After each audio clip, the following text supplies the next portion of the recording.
Hello everyone, welcome to Shiv कृपा study point and I am your कृपा ma'am. Dears, आज हम अपने 9th क्लास की इंग्लिश बुक बिहीव के जो 4th चैप्टर है उसको देखेंगे। A truly beautiful mind lesson का नाम है और इसकी एक्सप्लेनेशन हम आज देखने वाले हैं। इसका जो पहला पार्ट है उसकी एक्सप्लेनेशन मैं पहले करवा चुकी हूँ। अगर आपने नहीं देखा है तो डिस्क्रिप्शन बॉक्स में जाइए, आपको लिंक मिल जाएगा, जा कर के आप आराम से देख सकते हैं। आज हम अपनी जो एक्सप्लेनेशन है पॉइंट 8 से स्टार्ट कर रहे हैं। पिछले पार्ट में हमने देखा था कि जो अल्बर्ट आइंस्टीन हैं उनका बचपन कैसा रहा और उन्होंने अपने जब स्कूल में थे तो कैसा परफॉर्मेंस दिया था, वो सब हमने 7 पॉइंट तक देख लिया था। Let's see point number 8. In 1900, at the age of 21, 1900 में जब वो 21 साल के थे, Albert Einstein was a university graduate. Albert Einstein university में ग्रेजुएट हो चुके थे। यूनिवर्सिटी से उन्होंने अपनी ग्रेजुएशन पूरी कर ली थी। एंड अनएम्प्लॉयड बेरोजगार, और वो बेरोजगार थे। He work at a teaching assistant सहायक अध्यापक, तो उन्होंने सहायक अध्यापक के रूप में वर्क किया, काम किया। गेव प्राइवेट लेसन्स, और उन्होंने प्राइवेट लेसन भी दिए। प्राइवेट लेसन जैसे ट्यूशन वगैरह पढ़ाते हैं वैसे होते हैं। And finally secured A job in 1902, और फाइनली अंत में सिक्योर्ड ए जॉब, एक जॉब को उन्होंने सुरक्षित किया इन 1902 1902 में। एज ए टेक्निकल एक्सपर्ट, एक तकनीकी विशेषज्ञ के रूप में।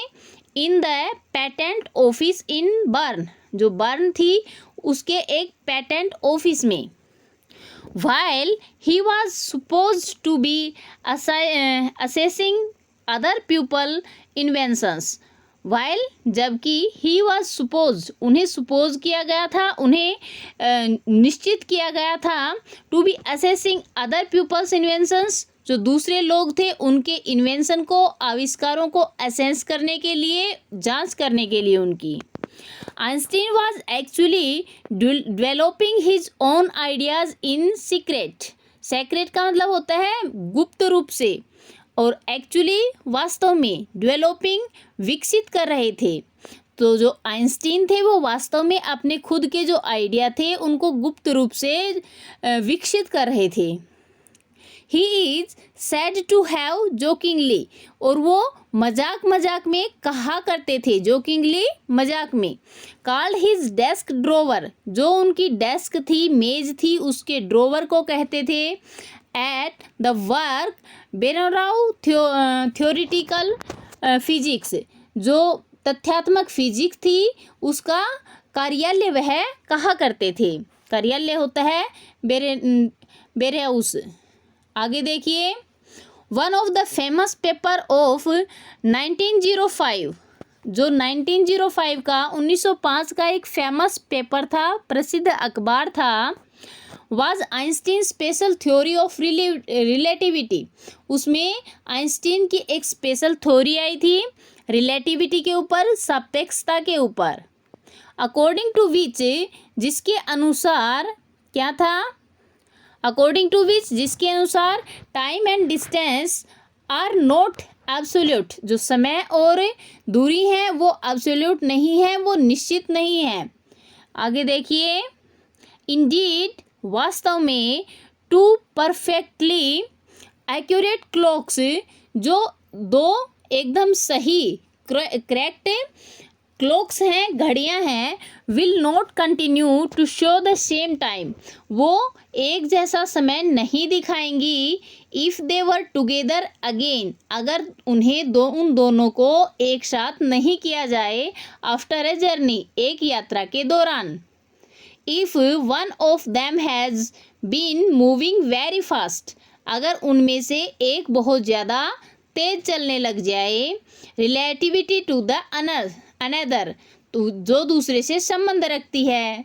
मतलब अगर दो घड़ियां हैं, उनके समय को एक साथ सही नहीं किया जाए, एक साथ सेट नहीं किया जाए, तो वो एक जैसा समय नहीं दिखाएंगी, वो अलग अलग समय ही दिखाएंगी। From his followed the world's most famous formula which describe the relationship between mass and energy. From this, इसके द्वारा followed the world's most famous formula, संसार का सबसे प्रसिद्ध फार्मूला, प्रसिद्ध जो नियम था वह इसके साथ ही आया था, इसके पीछे पीछे ही आया था। विच डिस्क्राइब, जो वर्णन करता है, द रिलेशनशिप, संबंध का, between mass and energy. Mass means भार और एनर्जी मीन्स ऊर्जा। फार्मूला क्या था? E is equal to mc square. In this mathematical equation, ये जो मैथमेटिक्स की इक्वेशन है, E स्टैंड्स फॉर एनर्जी, इसमें E जो है वो एनर्जी के लिए यूज किया गया है। M फॉर मास, और ये जो M है मास के लिए यूज हुआ है। And C for the speed, और ये जो C है ये स्पीड के लिए, गति के लिए यूज हुई है। ऑफ द लाइट, प्रकाश की गति के लिए C यूज हुआ है। इन ए वोक्यूम, जिसकी वोक्यूम है वो क्या है? अबाउट 3 लाख किलोमीटर पर सेकेंड, उसकी जो गति है वो है 3 लाख किलोमीटर पर second. When you sit with a nice girl for 2 hours, जब तुम किसी सुंदर लड़की के साथ 2 घंटे बैठते हो, इट सीम्स लाइक 2 मिनट्स, तो अब ऐसा लगता है कि सिर्फ 2 मिनट ही हुए हैं। And when you sit on A hot stove for 2 minutes, और जब तुम किसी हॉट स्टोव के पास, गर्म चूल्हे के पास 2 मिनट भी बैठते हो, इट सीम्स लाइक 2 आवर्स, तो ऐसा प्रतीत होता है कि 2 घंटे हो चुके हैं। दैट्स रिलेटिविटी, यही रिलेटिविटी है, यही सापेक्षता का नियम है। अल्बर्ट आइंस्टीन, ये सब कहा था अल्बर्ट आइंस्टीन ने। नेक्स्ट देखिए, While Einstein was solving the most difficult problem in physics, जब जो आइंस्टीन थे वो अपने फिजिक्स की सबसे मुश्किल प्रॉब्लम को सोल्व कर रहे थे, His private life was unraveling, जो उसकी प्राइवेट लाइफ थी वो भी बहुत ज़्यादा परेशानियों से भरी हुई थी। Albert had wanted to marry Mileva, right means अभी के अभी, तो जो अल्बर्ट थे वो मिलेवा से शादी करना चाहते थे। आफ्टर फिनिशिंग हिज स्टडीज, अपनी पढ़ाई को ख़त्म करने के तुरंत बाद।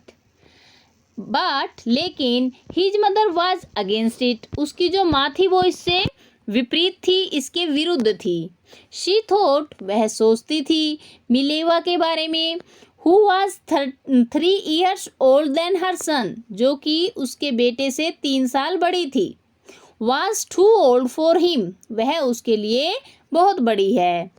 सी was also bothered by Mileva's intelligence, तो जो वह बोदर हो चुकी थी, वर्रीड थी, बोदर का मतलब होता है वर्रीड, चिंता करना, तो वह इस बात से भी चिंतित थी कि जो मिलेवा थी वो बहुत ज़्यादा इंटेलिजेंट थी, बहुत ज़्यादा बुद्धिमान थी। She is a book like you, ये भी तुम्हारे लिए, तुम्हारे तरह ही एक बुक है। जो मिलेवा है वह भी आइंस्टीन की तरह ही, उसे एक बुक ही लग रही थी, एक किताब ही लग रही थी। हिज मदर सैड, उसकी माँ ने कहा, Einstein put the wedding of, इसके बाद जो आइंस्टीन थे उन्होंने शादी को ऑफ कर दिया, शादी का जो इरादा था उसको छोड़ दिया। The pair finally married in January 1903, और ये जो पेयर था, जो जोड़ा था, इसने जनवरी 1903 में शादी कर ली थी। एंड हैड 2 सन्स, और इनके 2 बेटे हुए। But a few years later, कुछ ही सालों के बाद, द मैरिज फल्टर्ड, जो मैरिज थी वो फल्टर हो गई थी, ढीली पड़ गई थी। Mileva meanwhile was losing her intellectual ambition, जो मिलेवा थी वो मीनवाइल इसी समय लूजिंग हर इंटेलेक्चुअल एम्बिशन, वो जो इंटेलिजेंसी उसके अंदर थी, बुद्धिमत्ता उसके अंदर थी, उसकी एम्बिनेशन को, उसकी आकांक्षा को खो चुकी थी। And become an unhappy housewife, और एक नाखुश गृहिणी वह बन गई थी। After years of constant fighting लगातार लड़ाई, तो लगातार लड़ाई के बाद the couple finally divorced in 1919, तो जो कपल था, जोड़ा था, इसने अंत में डिवोर्स ले लिया 1919 में। Einstein married his cousin Elsa the same year, और आइंस्टीन ने इसी साल अपनी जो कजन थी एल्सा, उसके साथ शादी कर ली थी। 12 देखिए, Einstein's new personal chapter coincided with his rise to world fame, जो आइंस्टीन थे उनका न्यू पर्सनल चैप्टर, जो ये नया अध्याय शुरू हुआ था, पर्सनल व्यक्तिगत, कोइंसिडेड का मतलब होता है भाग्यवश, विद हिज राइज उसकी उत्थान के साथ ही था, टू द वर्ल्ड फेम जो संसार में उसे प्रसिद्धि मिली थी। इन 1915 में he had published his general theory of relativity, he had published उसने पब्लिश कर दी थी हिज जनरल थ्योरी अपनी एक जनरल थ्योरी को, ऑफ रिलेटिविटी जो कि सापेक्षता के बारे में थी, which provide a new interception of gravity जिसने जो ग्रेविटी थी गुरुत्वाकर्षण था उसका एक नया नियम हमें प्रोवाइड कराया था, हमें दिया था। An eclipse of the sun in 1919 brought proof that he was accurate. An eclipse का मतलब होता है ग्रहण लगना, तो जो सूर्य का ग्रहण लगा था 1919 में वह एक प्रूफ लेके आया था, उसने यह सिद्ध कर दिया था दैट ही वाज एक्यूरेट कि वह सही था। Einstein had correctly calculated in advance the extent to which the light from fixed stars would be deflected through the sun's gravitational field. Einstein had correctly calculated, जो Einstein थे उन्होंने एकदम सही तरीके से गणना की थी। किस चीज़ की गणना की थी उन्होंने? इन एडवांस, पहले ही कर दी थी, द एक्सटेंट समय से, मतलब जो वर्तमान समय था उससे पहले ही उन्होंने गणना कर दी थी कि जो लाइट है द फिक्स स्टार्स जो कि किसी एक निश्चित तारे से आती है, वुड बी डेफ्लेक्टेड मतलब अत्यधिक प्रभावित होती है, through the sun's gravitational field जो सूरज का गुरुत्वाकर्षण क्षेत्र होता है उसके द्वारा।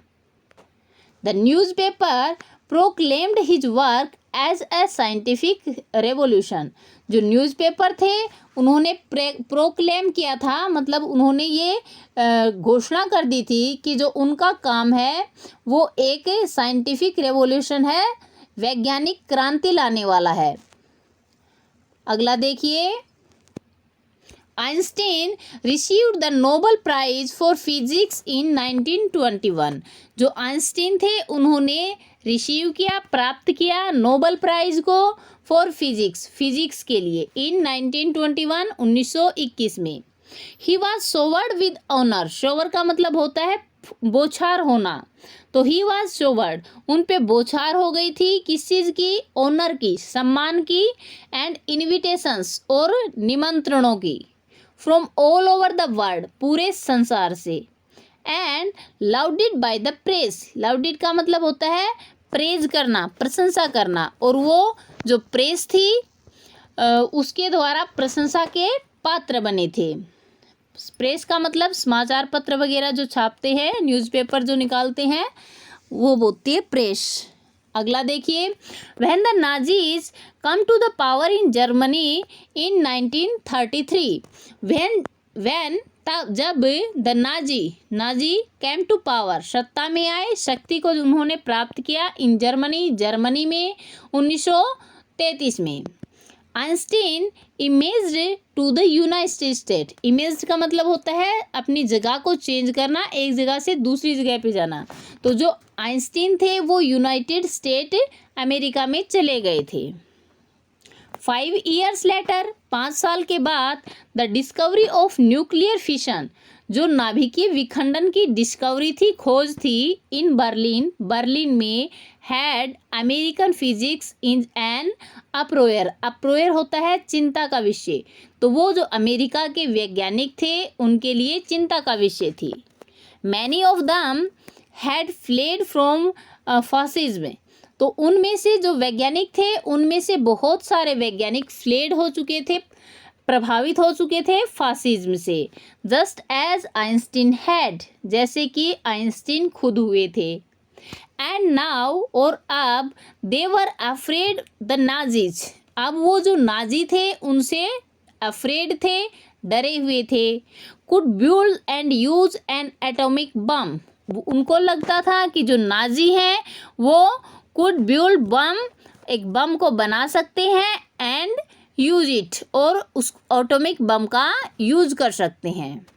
आगे देखिए, at the urging of a click, urge का मतलब होता है विनय करना, प्रेम पूर्वक आग्रह करना, तो at the urging of a click, एक कलीग की, साथी के आग्रह करने पर, Einstein wrote a letter to American president Franklin D Roosevelt, जो आइंस्टीन थे उन्होंने रोट ए लेटर, एक पत्र लिखा, to the American president, America के जो राष्ट्रपति थे उनके लिए, जिनका नाम था Franklin D Roosevelt, on 2 August 1939, 2 अगस्त 1949 को।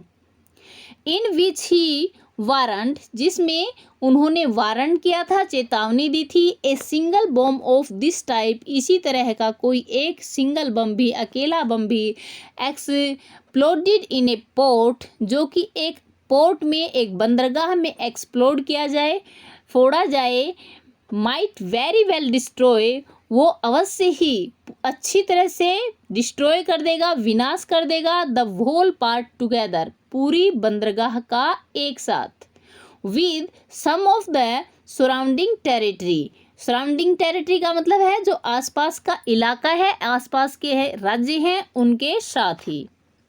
His words did not fail to have an effect. His words, उसके शब्द, did not fail, असफल नहीं हुए, to have an effect, एक प्रभाव डालने में, मतलब उसके जो शब्द थे उनका प्रभाव पड़ा था। The Americans developed the atomic bomb in a secret project of their own.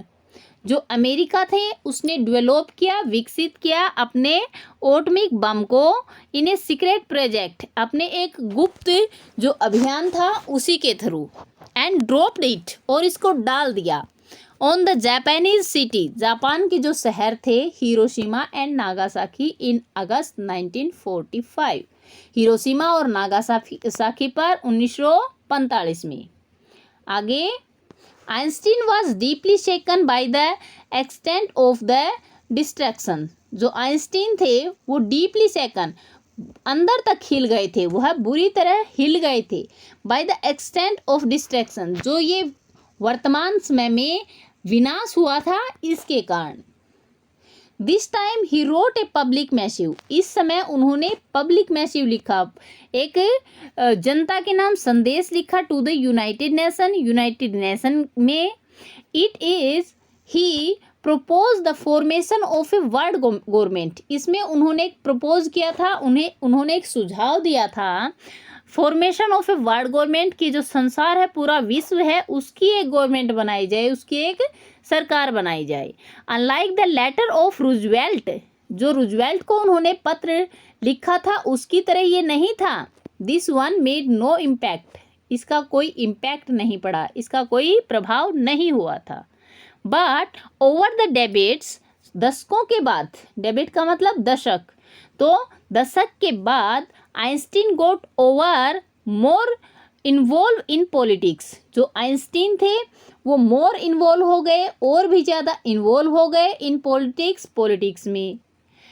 Agitating for an and, उनका जो निश्चय था, उन्होंने क्या कहा था कि जो एंड होना चाहिए, अंत होना चाहिए, आर्स बुल्डअप, आर्म मतलब औजारों का जो बुल्डअप है, औजार बनाने की जो प्रतिस्पर्धा है उसका अंत होना चाहिए।